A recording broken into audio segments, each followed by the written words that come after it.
Salam geng, racun kali ni kita ada Redmi Note 11 Pro 5G. Smartphone ni saya baru je dapat, memang panas-panas lagi, saya pun tak unboxing lagi. Before ni kita dah pun unboxing Redmi Note 11, Redmi Note 11S. Kali ni kita ada version yang boleh kata dalam seri Note 11 ini yang paling high end, yang paling top lah level dia kan. Untuk pasaran Malaysia, akhirnya Redmi Note 11 ni dah pun rasmi hari ni. So harga dia korang boleh tengok dekat skrin sekarang. Untuk Redmi Note 11 Pro 5G ni didatangkan dengan dua version. Sama ada korang nak pilih yang 6128 dalam 1200 ataupun 8128GB harga dia dalam 1300. Korang boleh check it out lah dekat website diorang kalau korang nak tengok lah apa promo-promo diorang kan. So, apa yang best, apa yang kurang pasal Redmi Note 11 Pro 5G ni? Jom kita mulakan racun sekarang.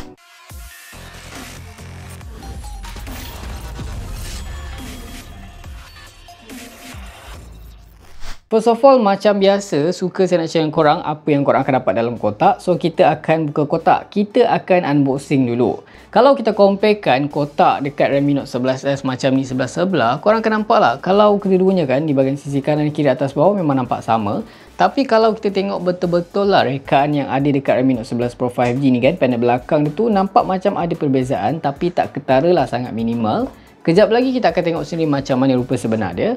Bismillahirrahmanirrahim. Buka dulu. Once korang buka je, first of all korang akan nampak ada kotak kecil yang ada tulisan Power by Redmi dekat sini. Dalam dia saya tahu korang dah boleh teka apa yang korang akan dapat lah. SIM untuk ejector, lepas tu ada beberapa warranty card, quick start guide dan juga safety information. Dalam ni lagi kita dapat satu lagi casing. So jom kita tengok macam mana rupa dia.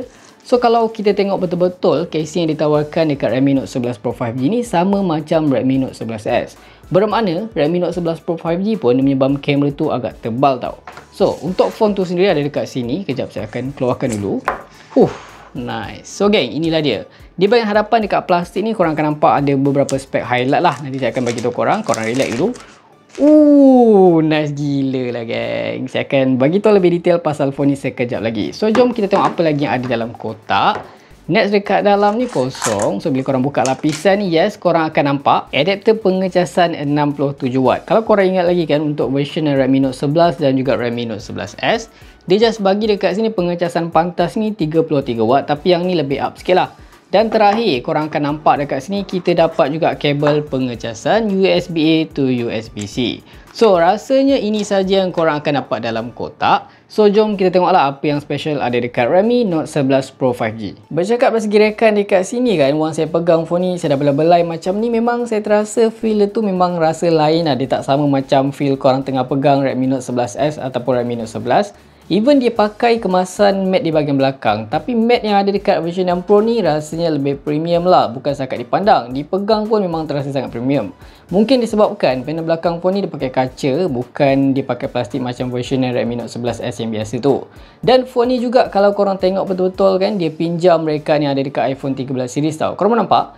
Di bahagian panel belakang, di bahagian sisi kanan dan kiri semuanya flat. So memang nampak lain lah, nampak macam satu karakter yang baru lah untuk Redmi Note 11 series ni. So kalau kita tengok dekat sini kan, saya perasan juga phone ni dia terasa lebih berat berbanding Redmi Note 11 yang biasa. Dan phone ni terasa macam lebih tebal sikit lah. Saiz dia pun agak besar sikit. So kalau kita tengok di bahagian atas dekat sini apa yang ada, first of all korang akan nampak lah, yes, ada audio jack, korang boleh pakai earphone, lepas tu ada stereo speaker dan juga ada IR blaster. Untuk sisi kanan dekat sini, dekat frame ni macam korang nampak lah, frame dia tu boleh kata agak tebal, agak besar, agak bulky, tapi tak ada sebarang lubang ataupun butang. Beralih di bahagian sisi kiri, dekat sini macam yang korang nampak ada volume button up and down. So far button dia bila tekan memang sangat sedap, clicky, best button pun kecil. Dekat bawah sikit, korang akan nampak ada power button yang berfungsi juga sebagai fingerprint scanner. So, fingerprint scanner ni di bahagian sisi lah. Kalau kita tengok di bahagian bawah, dekat sini, yes, salah satu stereo speaker ada dekat bahagian bawah. Ada port pengecasan USB-C. Dan dekat situ ada slot SIM yang menyokong dual SIM dan juga slot micro SD tambahan. Kalau korang ni kan memang suka phone yang screen besar, antara banyak-banyak series dalam Redmi Note 11 ni kan, Redmi Note 11 Pro ni yang paling besar tau. Saiz dia sekitar 6.67 inci.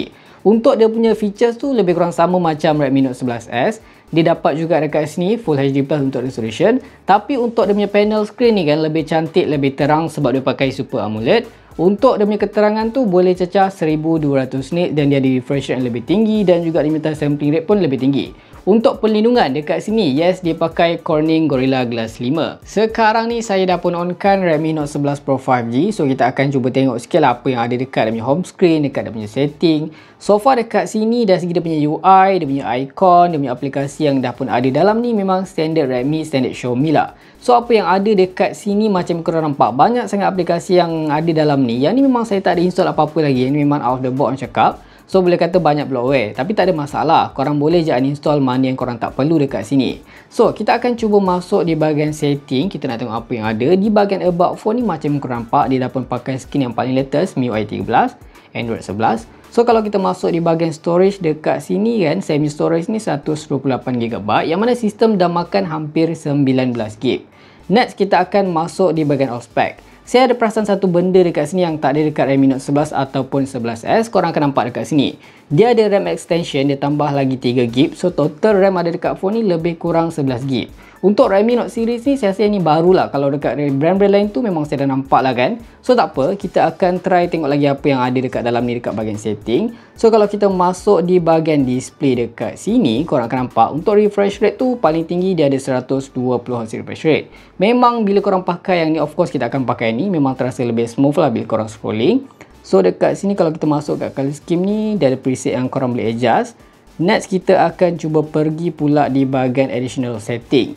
So dekat sini, yes, korang boleh on kan memory extension di bahagian bawah ni. Benda ni saya perasan tak ada dekat Redmi Note 11 yang biasa tau. Dekat sini korang nampak lah ada banyak lagi fungsi lain macam screen recording kan, ada gesture shortcut. So kita akan cuba masuk di bahagian special features apa yang ada. Yes, dekat sini ada sidebar. Ni yang terbaru untuk skin MIUI 13 lah. Jom kita dengar sikit lah kan bunyi stereo speaker yang ada dekat Redmi Note 11 Pro 5G. Saya akan setkan volume yang paling tinggi.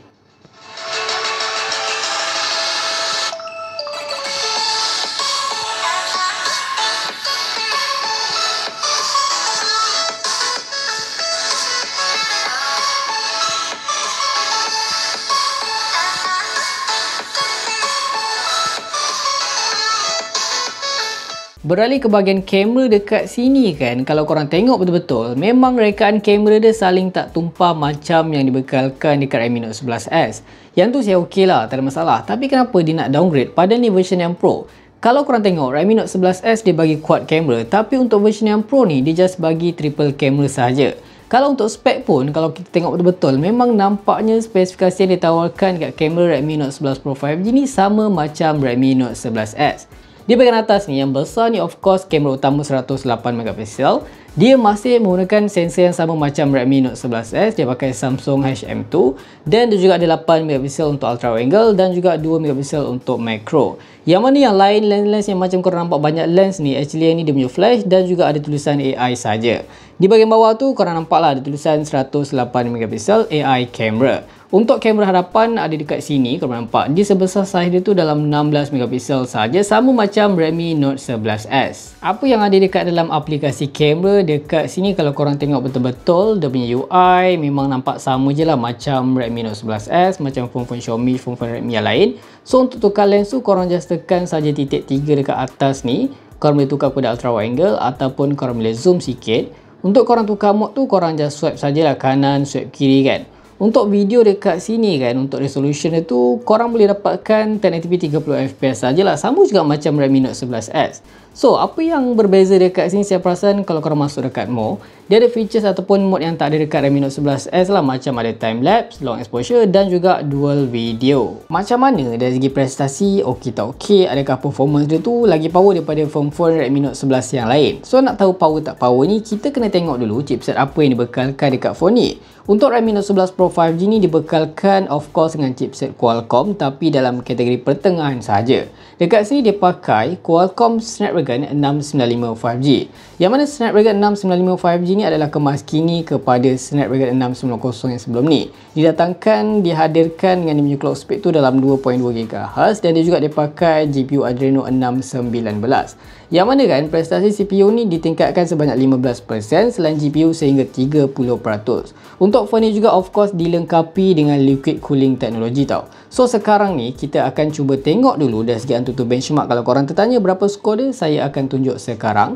So saya dapat dekat sini lebih kurang dalam 349,000 poin saja. Sekarang saya dah pun install beberapa game. Mesti korang tertanya macam mana grafik kan, okey tak okey, support sampai mana level dia. So saya akan tunjuk sekarang. Kita akan mulakan dengan PUBG Mobile. Grafik yang support dekat sini paling tinggi korang just boleh dapatkan HD High saja. Kalau korang turunkan demi grafik kepada smooth, korang just boleh dapatkan smooth ultra 40 fps. Untuk gyro, yes, phone ni support, tak ada masalah. Untuk PUBG New State, saya perasan grafik dia lebih high lah dekat sini. Sama ada korang nak pakai frame rate max ataupun grafik quality light, ataupun korang boleh pakai grafik quality kepada ultra dan korang boleh dapatkan frame rate kepada very high. Untuk grafik yang ada dekat Call of Duty Mobile pun saya perasan agak menarik dekat sini macam yang korang nampak. Sama ada korang nak pakai grafik quality kepada very high dan juga frame rate very high, ataupun korang boleh naikkan frame rate kepada max dan juga grafik quality kepada high. Tak lupa juga untuk Mobile Legend, dekat sini korang boleh nampak grafik paling tinggi boleh set kepada ultra dan refresh rate boleh set kepada high sahaja. Untuk Genshin Impact dekat sini saya try juga main, tapi saya main lebih kurang dalam 10 ke 15 minit dulu kan, nak tengok macam mana performance dia. Apa yang saya perasan dekat sini, dia punya bacaan FPS tu, even saya dah setkan, saya pakai setting rata kanan 60 FPS pun saya on kan, tapi untuk dia punya bacaan FPS tu dia tak stabil tau. Dia main sekitar dalam 30 ke 40 macam gitu je.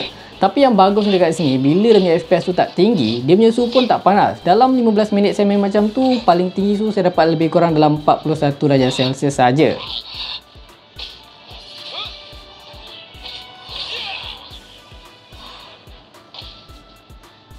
Finally kan, untuk features yang terakhir kita akan sembang pasal bateri. Untuk Redmi Note 11 Pro 5G ni sama je kapasiti dia macam Redmi Note 11 series yang lain, 5000 mAh, which is untuk seharian tu memang tak ada masalah untuk korang guna. Dan phone ni dilengkapi, dibekalkan dengan 67 watt pengecasan pantas. Kalau kita compare dengan Redmi Note 11 dan juga 11S, dia just bagi lebih kurang 33 watt sahaja pengecasan pantas. Yang mana untuk Redmi Note 11 Pro 5G dengan 67 watt ni kan, korang boleh full charge daripada 0 ke 100% tu lebih kurang dalam 45 minit sahaja. Nampaknya geng, sampai sini dulu video unboxing dan juga first impression pasal Redmi Note 11 Pro 5G ni. So apa komen korang? Okey tak okey? Berbaloi tak dengan harga? Kalau korang suka video ni, jangan lupa tinggalkan like, share, komen dan subscribe. Itu sahaja racun kali ni. Jumpa lagi di racun-racun seterusnya. Assalamualaikum.